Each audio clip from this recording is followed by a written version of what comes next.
Hello, and welcome back to the Business of Happiness podcast.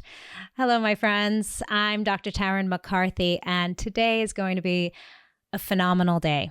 What if what's making you feel stuck isn't the chaos or the exhaustion or the overwhelm, but the grip you have on how things should be? What if letting go is actually the most powerful career, business, personal happiness move you could make? Today, we're exploring one of the deepest truths that will set you free, not just in dentistry, but in life. The truth that nothing is permanent. And that's not a threat. It's a gift. You know, in 23 years of practicing orthodontics and practice ownership, one of the most difficult experiences for me as a dental practice owner, and I don't know if you can relate to this, if all my listeners out there who are practice owners, was when a team member gave her notice. It would always be clouded in confusion, anger, right? A little bit of anger. Why is this happening to me at this time in my life? It always happened at the most inconvenient moments, right? When maybe somebody's about to go on maternity leave and then someone gives their notice. Or personally, I'm in a place where there's a lot going on in my life and then someone gives her notice. And there's a lot of confusion. Why did this happen? Sadness. I mean, we work with these incredible, mostly women, closely. We spend more hours of our day with the people we work with than we do with our own families. We create these personal bonds. So there's some sadness around relationships and friendships that end when somebody gives her notice. And then there's a lot of, the words that go through our heads are things like, am I not good enough? Am I not a good enough leader? Why couldn't I keep her happy? And then the next thing is fear. Oh my gosh, what's going to happen now? More work. We tell ourselves this is going to be more work for me. I'm going to have to put an ad out on Indeed. I'm going to have to train someone. I'm going to have to compensate for this person being gone. Maybe I'm going to have to jump into the assistant's chair or take on her tasks. Worry that other people on the team are going to feel overwhelmed as they step up and take on her responsibilities. And then the fear of instability. Is this going to cause a cascade of other people on the team giving their notice, right? We start to catastrophize. So I just want to honor you for a moment if you felt all of these feelings in the change that is inevitable in dental practice. And it's so interesting that we look to our mentors and the people who came before us, business owners, and we tell ourselves, why can't I do that? She had a team member stay with her for 30 years. We see our predecessors who had team members who stayed for the entirety of their careers.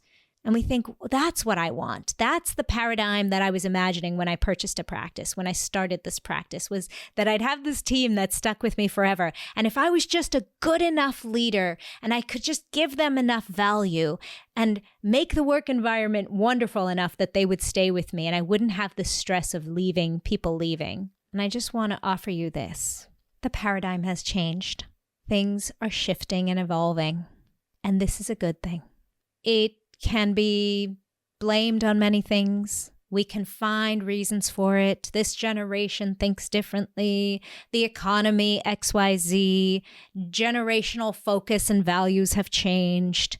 Dentistry's not the same anymore. I can't have the same decision-making in my iteration of ownership. We have many things we can find at fault, but there is a theme, a common theme of shift and change, because there's another layer of this that's more difficult to name. It's not just about the person leaving. It's about the change. It's about the inevitability of change, and whether it was that person leaving or the change in your practice paradigm or the change in your bank account or the change in your family, change is inevitable. And often what creates that instability for us is that it requires changing our identity, the perception of who we thought we were, When our team changes, when relationships change, when our business changes, it requires us to change and to accept the inevitability of change, not just in the world, but in ourselves. And it feels so uncomfortable. Change is uncomfortable, but coming to terms with a new relationship with the people in our lives, and more importantly, a new relationship with ourselves, is powerful. So I want to pause and mention a story of a challenge that a dentist who I know is going through right now. She's realizing that her 4-day-a-week practice that she's owned for 15 years, that has done very well for 15 years, is no longer bringing her joy. It's no longer aligned with the vision she has for her life.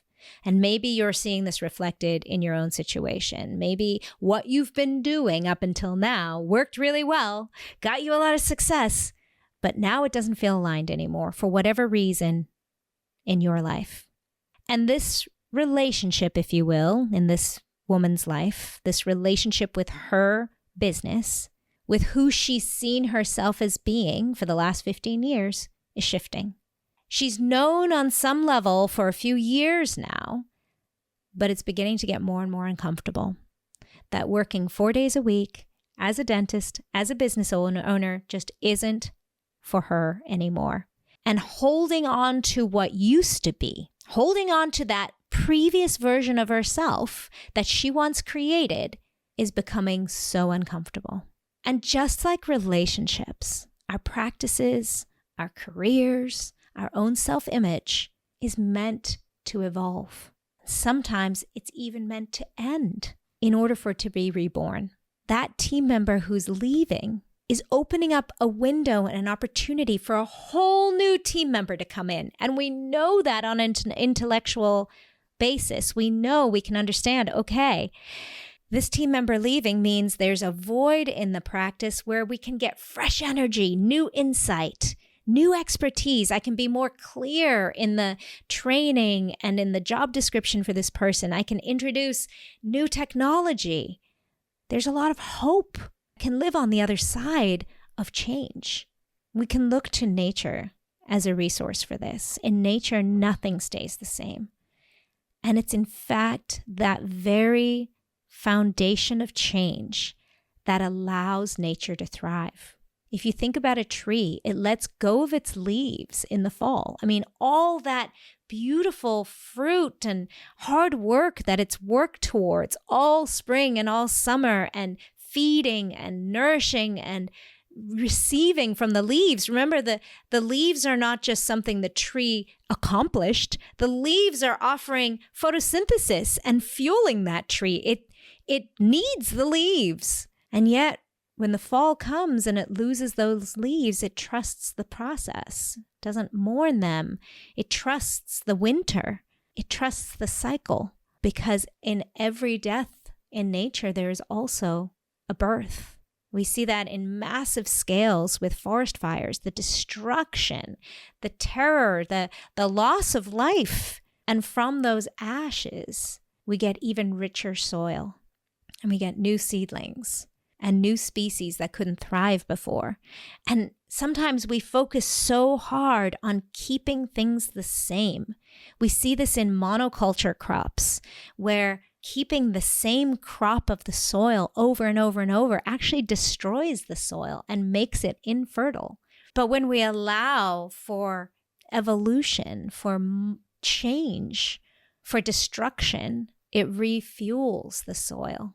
And now we have fresh, great rebirth. And it's so interesting because if we look back over our lives, bringing this back into our human existence as dentists, dental school wasn't permanent, and thank God for that. It required an evolution. We didn't stay in dental school. It was an achievement to get there, but we didn't stay there. And even the beginning of your career as a new dentist, we didn't stay there. Thank goodness. There was an evolution. That identity of dental student had to die in order for you to become a dentist. And even in our bodies, nothing is permanent. And it's so interesting how in our culture, we fight to keep it that way. We fight to keep our skin looking youthful. We fight to keep our bodies strong. And we forget that there is inevitability of change and that is beautiful too. And that's actually how nature thrives. Regeneration is the natural order of things. And what feels so uncomfortable is when we resist it. But when we stop fearing change, we open space for a more intelligent and aligned beginning of something new. We know that the departure of a team member is not a rupture. It's actually an invitation. It's an invitation for new energy, for new perspective. It's a new way of leading your team and welcoming change and growth and flow.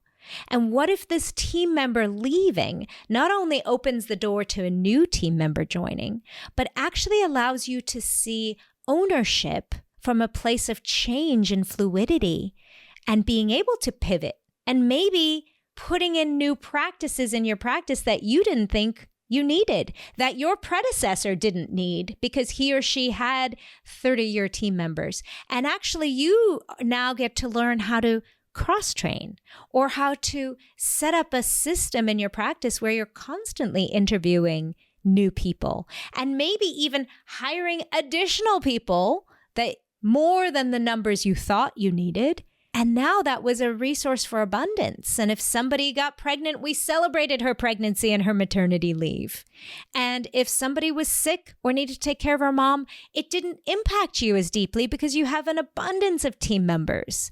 What if it was a new paradigm that's being asked of you beyond just a new body in the office, but actually a new way of leadership, a new way of seeing yourself as being able to navigate change, as giving yourself permission to get to the end of the day and not take work home with you, even if somebody gave her 2-week notice or something feels really big, but just leaning into change and shifting and honoring it and not holding on too tightly. We know that what I say at the end of every podcast episode is when you feel good, you can do good. Well, what if we looked to change, to have a new reframe around change and allowing it to feel good? So instead of resisting it, instead of trying to find blame, we don't fight it.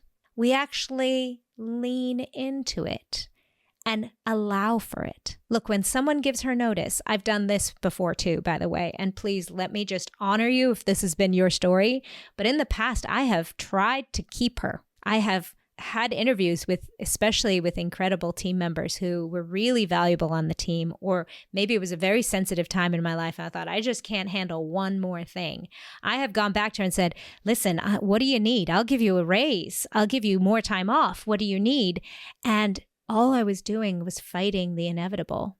And it made it more uncomfortable for me and more uncomfortable for her. Yes, there's always an opportunity to have an exit interview and say, please, let me know, let me learn from this. What was behind your decision? And 99% of the time, it has nothing to do with the practice. And sometimes there's some insight we can glean from it and we can change or make new protocol in the practice or rethink certain structures. Absolutely. But what if we leaned into the change and allowed for it? Just an energetic shift. It's inevitable. What if I allowed for the inevitability of this? And what about in that example of my client who's recognizing that this 4-day-a-week practice is no longer serving her? What if instead of fighting it and fearing it and resisting it, allowed herself to lean into it and say, okay, this is going to change. Let me feel good about it so that I could open up a whole new world of possibility. What could this look like? Because we can only dream exciting new potential when we feel good about it. No one ever created anything spectacular from a place of fear or stress or avoidance or trying to hold on to something. The truly incredible creations and inventions and new creative problem solving comes from a place of excitement and hope and enthusiasm. When I surrender to change, I step into that sacred rhythm of renewal, What if that was just the mantra you held? If I welcome change, if I surrender to change, I step into the sacred rhythm of renewal and evolution because I know that that is the birthplace of possibility. I invite you to just think about in your own life right now, where are you resisting change? And instead of asking, what am I losing? What's falling apart? I invite you to open up just a little bit more and say, what am I making space for? What opportunity is this allowing in my life right now? What if this isn't the end, but an invitation to spark a new beginning? You are so powerful, and you actually have so much power in the reality that you live in. And when we give ourselves permission to lean into feeling good about something and to allowing inevitability of change, that's when we start painting a portrait of enormous success in colors that we never even thought possible. And you start to realize, my gosh, I was living my life in such a limited sphere on what was. But when change comes about, I open my world to so many new possibilities. And maybe that looks like new possibilities for how your team is structured. Maybe it's looking like new possibilities for how your whole career is structured. Maybe it's even your whole life. But giving yourself permission to go with that beautiful flow. So I'm going to give you this beautiful mantra again today to take with you. When I surrender to change, I step into the sacred rhythm of renewal. I can lean into change because I know it is the birthplace of all possibility. And remember, when you feel good, that's when you can do good. When you give yourself permission to feel good about change, that's when incredible new opportunities open up for you. Sending you so much love. Bye-bye.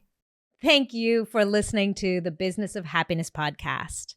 If this episode brought you new perspective and value, I invite you to subscribe so that you catch all upcoming episodes and leave us a review. And if you know of a friend or colleague who could benefit from this perspective, share this episode with them and empower their day.